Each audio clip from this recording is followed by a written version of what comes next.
Hello students, welcome you all to my YouTube channel. कैसे हैं आप सब?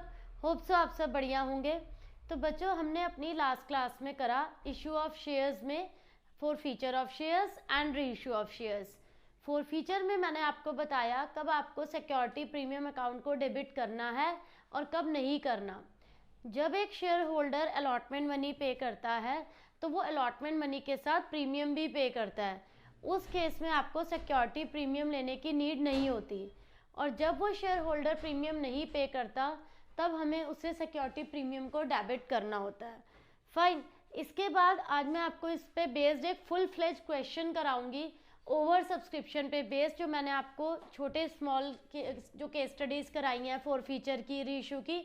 आफ्टर ऑल दैट आज हम करेंगे एक फुल फ्लेज क्वेश्चन कि प्रोराटा में टेबल कैसे बनती है, फॉर फीचर कैसे होता है एंड री इशू कैसे होता है।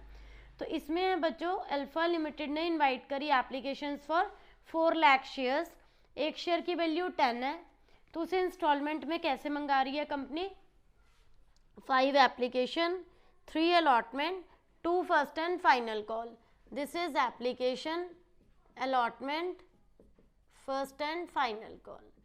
अब कंपनी ने इशू करे हैं 4 लाख शेयर्स, बट रिसीव हुई हैं एप्लीकेशंस आपको 5 लाख के अकॉर्डिंग। फाइन। कंपनी ने रिफ्यूज कर दिया 20,000 शेयर होल्डर्स को, फुल अलॉट करा है 80 को, 80,000 शेयर्स वालों को 80,000 दिया, 20 को रिजेक्ट कर दिया। फाइन। इसके अलावा बैलेंस का प्रोराटा करा है कंपनी ने। बैलेंस का प्रोराटा का मतलब क्या है? देखो बच्चों, 8 लाख को 8 लाख मिल गए, 20,000 को रिजेक्ट कर दिया, तो 80 एंड 20 1 लाख ये हो गया आपके 5 लाख में से, रह गए 4 लाख। 4 लाख में से 80 चले गए, रह गए 3 लाख 20। अब इसको प्रोराटा बेसिस कहते हैं बच्चों की। प्रोराटा बेसिस में ज़्यादा को अगर कम अलॉट हुए हैं तो आप इसे कैसे सॉल्व करेंगे? यहाँ पर आपका जो डिफरेंस आ रहा है शेयर्स बच्चों का, वो आ रहा है 80,000। 80,000 पर जो एक्सेस मनी है, यहाँ आपकी एप्लीकेशन मनी है 5। ये जितना भी एक्स्ट्रा अमाउंट आया एप्लीकेशन मनी, इसे हम ट्रांसफ़र करेंगे बच्चों शेयर अलॉटमेंट पे। इस एक्सेस पैसे को आप कहाँ ट्रांसफ़र करेंगे? अलॉटमेंट पे। ऐसा क्यों होता है बच्चों? क्योंकि ये आपका एक्सेस मनी है। एक्सेस मनी को आप कहाँ एडजस्ट करेंगे?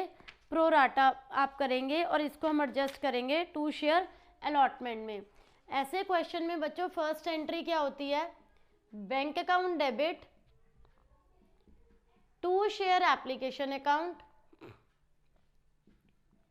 फर्स्ट एंट्री ऑलवेज आप रिसीव्ड से करोगे, 5 लाख मल्टीप्लाई 5, 25 लाख। फाइन। इस ऐसे क्वेश्चन में जो वेरी इंपॉर्टेंट पार्ट है बच्चों, ये आपको समझना बहुत अच्छे से ध्यान रखना पड़ेगा। Share application account debit 25 lakh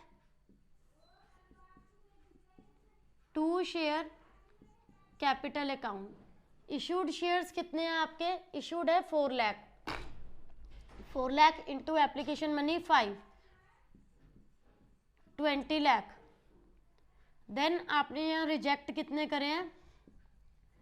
20,000। 20,000 into में एप्लीकेशन मनी 5, 1 लाख। तो ये बच्चों अमाउंट आपको ध्यान रखने पड़ेंगे। ऐसे क्वेश्चन में जो फर्स्ट एंट्री होगी वो आपकी रिसीव्ड से होगी, 5 lakh into 5 application money 25 lakh. Then 25 lakh को आप कैसे कैसे एडजस्ट करेंगे? इशूड शेयर्स 4 लाख थे, 4 lakh into application money 5, 20 lakhs. Reject करे 20, again 20 into application money 5, 1 lakh. ठीक है। अब यहाँ जो excess money, main important point है, जितने शेयर होल्डर्स ने अप्लाई करा, 4 लाख को आपने अलॉट करे 320। दैट मीन्स जो 80,000 शेयर्स हैं उनको 5 एप्लीकेशन जो एडवांस आई है, 4 लाख आपका एक्सेस मनी है बच्चों, जो आप इसके बाद नेक्स्ट इंस्टॉलमेंट में ट्रांसफ़र करोगे, जो कि है share allotment to share allotment account 4 lakh. इस एक्सेस पैसे को आप ट्रांसफ़र करोगे, नेक्स्ट इंस्टॉलमेंट है आपकी अलॉटमेंट की, उस इंस्टॉलमेंट में हम इसे ट्रांसफ़र करेंगे। नाउ अब आप ड्यू करोगे बच्चों share allotment account debit to share capital account. तो अब आप यहाँ बाकी सारा क्वेश्चन करेंगे बच्चों हम इशूड शेयर्स 4 लाख से। ओनली जो ये फर्स्ट एंट्री थी ये रिसीव्ड से होती है, बाकी पूरा क्वेश्चन आपका इशूड से होगा। 4 लाख इंटू में 3 12 लाख। फाइन। अब इस 12 लाख को कंपनी एडजस्ट कैसे करती है वो आपको सीखना है। 4 लाख इंटू 3 जो आपका 12 लाख आ रहा है, इसे हम कैसे कैसे एडजस्ट करेंगे ये आपको पता होना चाहिए। तो यहाँ पर आप बैंक टू शेयर अलॉटमेंट में अमाउंट कितना डालेंगे बच्चों। एक ऐसा शेयर होल्डर है जो अलॉटमेंट मनी नहीं दे रहा और उसके शेयर कंपनी ने फॉरफिट करे हैं कॉल के बाद। 400 शेयर पे वो बंदा अलॉटमेंट मनी नहीं दे रहा, तो इसकी वर्किंग कैसे होगी आप पहले वो सीखिए बच्चों। ये हम इसकी कैलकुलेशन किस टाइप से करेंगे। 400 शेयर्स पे वो पर्सन जो है शेयर होल्डर अलॉटमेंट मनी नहीं दे रहा, 400 इंटू में 3 1200 नॉट पेड, तो उसका एक्सेस कितना आया हुआ है। 400 शेयर्स का आप एक्सेस निकालो। यहाँ पर आपका एक्सेस था बच्चों 4 लाख का। ये 4 लाख का एक्सेस कितने पे था बच्चों, 3,20,000 शेयर्स पर था। ये 4 लाख का एक्सेस 320 पे था, ठीक है। तो अब आपको ये देखना है 400 का एक्सेस कितना होगा आपका। 400 का एक्सेस आ रहा है हमारा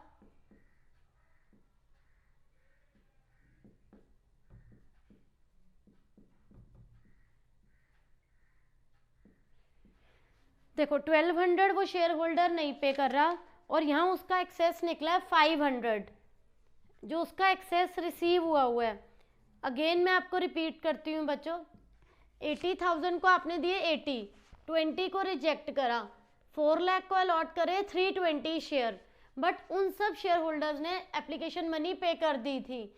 तो जो डिफरेंस आ रहा है ये एक्सेस अमाउंट 80,000 शेयर्स पर 5 रुपये के अकॉर्डिंग ये एक्सेस अमाउंट आया था जो हमने नेक्स्ट इंस्टॉलमेंट में एडजस्ट करा था, जो कि ये अलॉटमेंट मनी में चला गया था।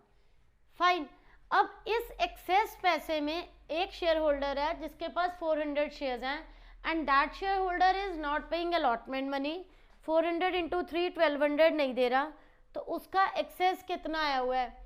एक्सेस उसका यहाँ से निकालोगे, 4 लाख आया आपका 320,000 पर, तो 400 पर एक्सेस कितना बनेगा, ये आ रहा है बच्चों 500। 1200 में से 500 आया हुआ है तो रह गए 7। अब जब हम यहाँ पर बैंक टू शेयर अलॉटमेंट की एंट्री करेंगे बच्चों, bank account debit to share allotment, उसमें हम क्या करेंगे, 12 लाख में से ये आपका जो 12 लाख था, पहले आप इसमें से ये डिडक्ट करो बच्चों। 12 लाख में से ये आपका एक्सेस था 4 लाख, इसे हटा दो, रह गया 8 लाख।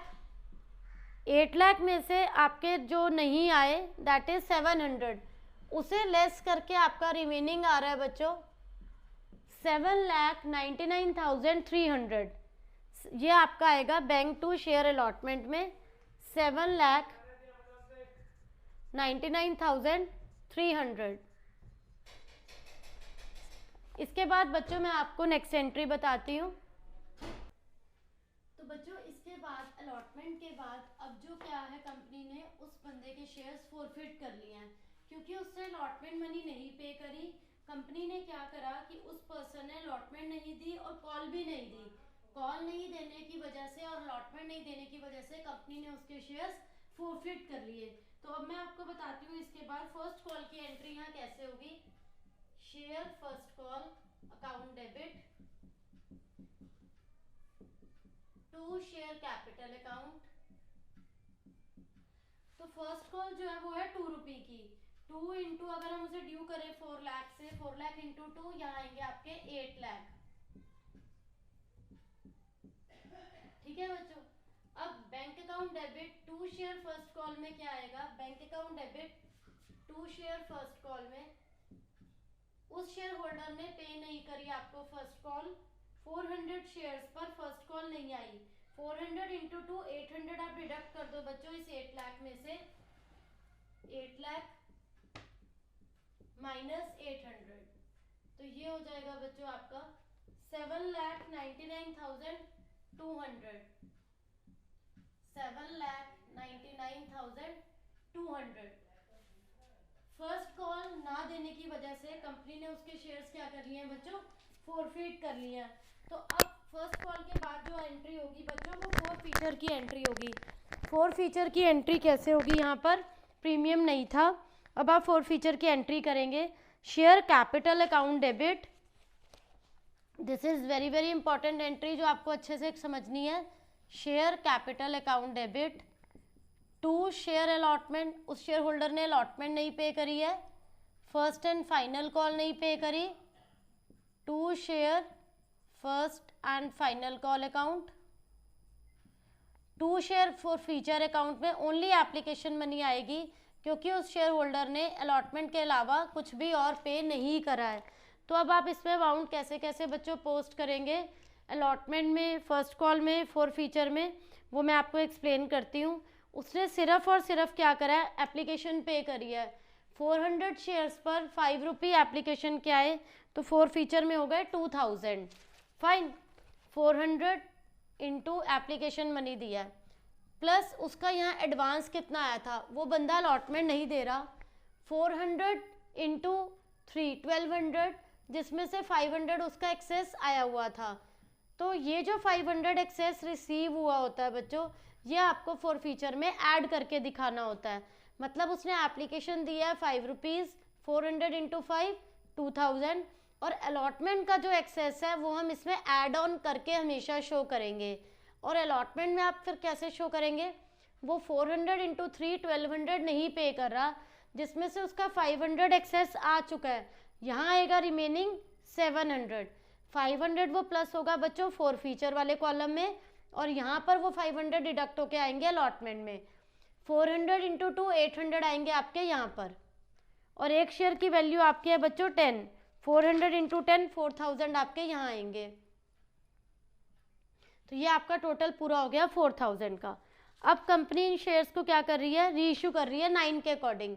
री इशू की एंट्री क्या करवाई थी बच्चों मैंने आपको, bank account debit, share forfeiture account debit, to share capital account. उन शेयर्स की ओरिजिनल वैल्यू है 4000, 400 शेयर्स को 9 के अकॉर्डिंग री इशू करा है 3600, डिफरेंस डालेंगे हम शेयर फॉर फीचर में। 400 शेयर्स आपके जहाँ पर फॉरफिट हुए थे, उसे री इशू करा है 4000 वाले शेयर्स की वैल्यू को, 400 शेयर्स 9 के अकॉर्डिंग। अब 3600 आया बैंक में, डिफरेंस आया फॉर फीचर अकाउंट में। अब आप रिजर्व में अमाउंट कैसे ट्रांसफर करेंगे, share forfeiture account debit to capital reserve account. सारे के सारे शेयर्स इशू करें तो आप बच्चों डायरेक्टली माइनस कर सकते हैं। आपका 4 फीचर में आए थे यहाँ पर 2500 था आपका 4 फीचर का अमाउंट, जिसमें से री इशू के टाइम आपने यूज़ कर लिए 400, रिमेनिंग रह गए 2100। ये जाएगा आपका बैलेंस बच्चों कैपिटल रिजर्व अकाउंट में। तो इस क्वेश्चन में बच्चों आपका मेन क्या पार्ट था कि कंपनी को एप्लीकेशन शेयर्स पे रिसीव हुई 5 लाख, इशू करे कंपनी ने 4 लाख, तो एक्सेस इसे बोलते हैं प्रोराटा, ठीक है। Basically this type of question will appear in your board exam, such type of question is very very important. इसमें आपको यहाँ पर क्या करना है बच्चों, ये आप अब देखिए कि आपने एक्सेस को कैसे एडजस्ट करना है। तो बच्चों इस टाइप के क्वेश्चन में जब कंपनी को ज़्यादा शेयर्स रिसीव हो जाते हैं बट इशूड कम है, 5 लाख एप्लीकेशन रिसीव हुई एंड 4 लाख इशूड थे, तो कंपनी प्रोराटा एडजस्ट करती है। लाइक एक्सेस शेयर होल्डर्स का जो अमाउंट है वो हम नेक्स्ट इंस्टॉलमेंट में एडजस्ट करते हैं। लाइक इन सब शेयर होल्डर्स ने हमें एप्लीकेशन मनी दी थी, तो 80,000 पर 5 रुपये के अकॉर्डिंग 4 लाख का एक्सेस अमाउंट मैंने नेक्स्ट इंस्टॉलमेंट में एडजस्ट करा था, जिसे हमने अलॉटमेंट बोला। Then one share holder is not paying allotment money, हमने उसका एक्सेस निकाला, ये 4 लाख का जो अमाउंट है बच्चों, ये 320,000 शेयर्स पे आया था। 400 का एक्सेस निकाला, 400 पे वो 3 × 1200 पे नहीं कर रहे थे, जिसमें से एक्सेस आया 500, वो लेस करके रिमेनिंग रह गया आपका 7। टोटल अलॉटमेंट को ड्यू करा, उसमें से इस एक्सेस को पहले आप लेस करेंगे 4 लाख को, फिर जो रिमेनिंग बचा उसमें से 700 को लेस करेंगे, बाकी बैलेंस जाएगा अलॉटमेंट में। देन आपने एंट्री करी फर्स्ट कॉल की, जो शेयर होल्डर पे नहीं कर रहा उसका लेस कर दीजिए amount. Then is the entry of forfeiture. Forfeiture के अकाउंट में आपको ध्यान रखना है कि वो पर्सन अलॉटमेंट मनी नहीं दे रहा, उसका एक्सेस जो है वो एप्लीकेशन के साथ ही आप ऐड ऑन करके लिखेंगे बच्चों। Then is the entry of reissue. Reissue के केस में आप 9 के अकॉर्डिंग कर रहे हैं तो 3600 बैंक में आया, फॉरफीचर में आपका 400 है। जब आपने फॉरफिट करे थे यहाँ पर आपके 2500 थे, जिसमें से आपके यूटिलाइज हुए बच्चों 400। Remaining is the amount of transfer to capital reserve. तो बच्चों this type of question is very very important. This is all about the pro rata and forfeiture and ratio of shares. तो होप सो बच्चों आप सबको ये topic clear हो गया होगा, कोई डाउट नहीं होगा। Still you are having any doubt, please ask in comment section. Thank you.